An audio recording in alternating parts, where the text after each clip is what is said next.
Pantheon is quite literally the most amazing structure from ancient Roman times.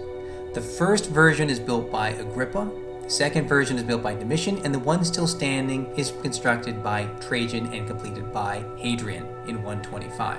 Now the original plan, we know from soundings and investigations, was essentially the same in scale as that of the Hadrianic Pantheon still standing today, but we don't know what that Augustan monument looked like in elevation. We have some citations about some of the decoration, but that's about all we have.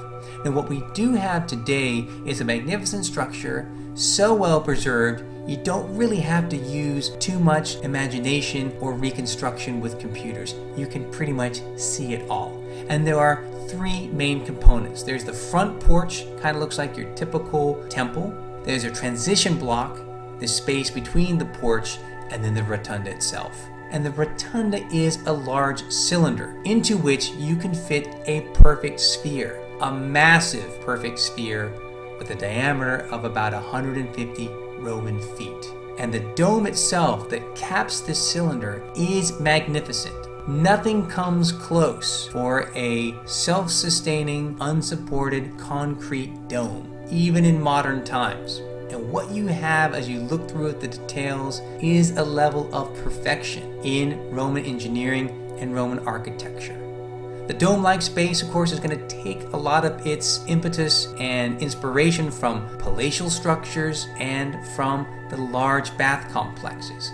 But in and of itself, as an ensemble, is an amazing, unique construction. Bit by bit, certain sections of it were stripped out. For example, the gilded bronze roof tiles on the exterior started to be removed already in the 7th century AD when it becomes a church.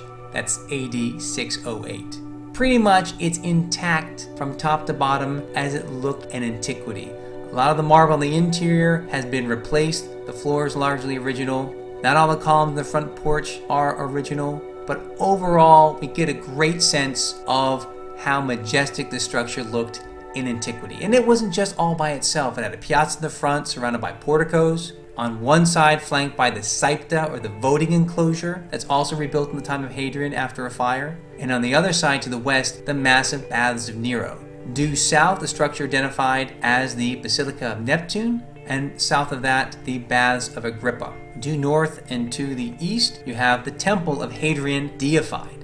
So you have a lot of other structures in which this massive construction is hemmed in. Its purpose? Well, that's subject to debate, but it was dedicated ostensibly to all the gods. We know that gods like Venus and Divus Julius, divine Julius Caesar, were placed inside.